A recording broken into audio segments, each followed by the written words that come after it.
Goeiedag, Vanessa Foster van die Bybel in 1 jaar saam met julle. Vandag lees ons saam met Matteus 22, verse 15 tot 33. Na die 3 gelykenisse wat Jesus vertel het vanaf hoofstuk 21, was die gedrag van die godsdienstige leiers nie verrassend nie. Die Fariseërs en die Herodiane het al verskille op sy gesit en planne beraam om Jesus in 'n strikvraag te lei, sodat hulle hom uit die weg uit kon ruim. Hulle stuur 'n groep van hul disippels na Jesus en hulle prys sy leerstellings, wysheid, onafhanklikheid en moed en vra dan of dit reg is om belasting aan die keiser te betaal.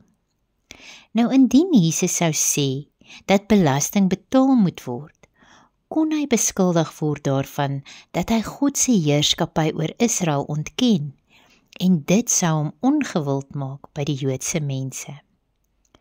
As hy sou sê dat hulle vrygeskeld moes word, sou hy 'n vyand van Rome word. Ons sien in vers 21 dat Jesus reg deur hul planne gesien het en hy hul met wysheid antwoord.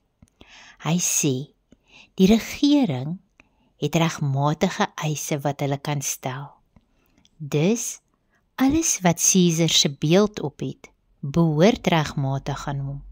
So waarom dan nie dit wat aan hom behoort teruggee nie? Nou net so is elke mens geskape na die beeld van God. Genesis 1 vers 27. En as ons God se beeld dan weerspieël, behoort ons mos aan hom. Ons elkeen het dus 'n verantwoordelikheid om onsself aan God wat ons geskape het, toe te wy. Uit hierdie gedeelte kon ons sien dat Jesus benader is met vleitaal. Hul doel was om hom uit die weg uit te ruim, maar nou het hulle so verwonderd oor sy antwoord gestaan, dat hulle spraakloos weggestap het. In verse 23 tot 28 word Jesus gekonfronteer deur die Sadduseërs oor die opstanding. Nou die Sadduseërs was 'n groep godsdienstige leiers met 'n unieke geloofstelsel in vergelyking met die Fariseërs. Hulle het slegs die eerste 5 boeke van Moses bestudeer en ontken dat daar 'n opstanding is. Hulle haal Deuteronomium 25 verse 5 tot 10 aan, wat sê, as 'n getroude man sonder kinders sterf, is dit sy broer se verantwoordelikheid om die afgestorwene se weduwee swanger te maak, sodat die familienaam kon voortbestaan. Maar Jesus het hom nie mislei deur die teenstrydige vraag nie, en hy antwoord hul in vers 29, Jul dwaal, omdat jul die skrifte nie ken nie, en ook nie die krag van God nie. Nou alhoewel die Sadduseërs trots was op hul kennis van die Torah, kom leer Jesus hulle dat daar 'n dieper waarheid is. Die woord van God moet in geheel bestudeer word. Ons moenie net oppervlakkige kennis van die woord hê nie.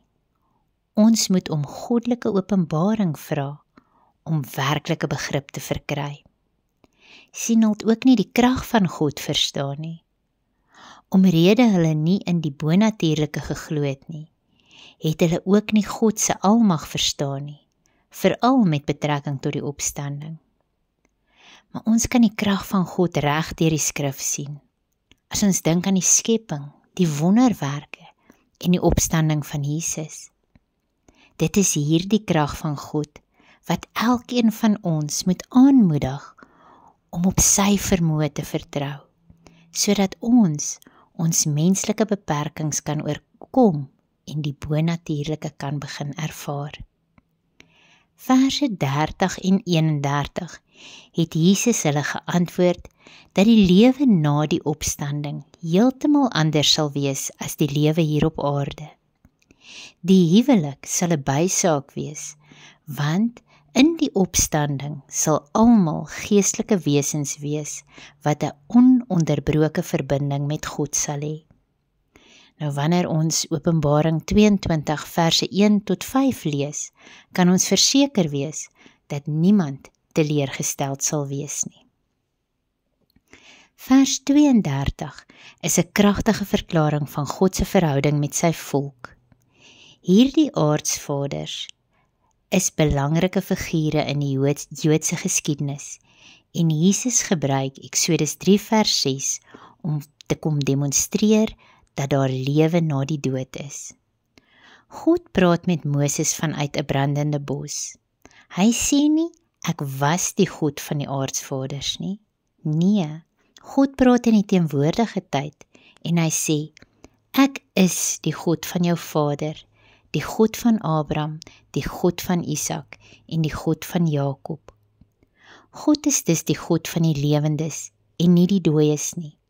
En die Sadduseërs het geen antwoord op Jesus se regstelling gehad nie.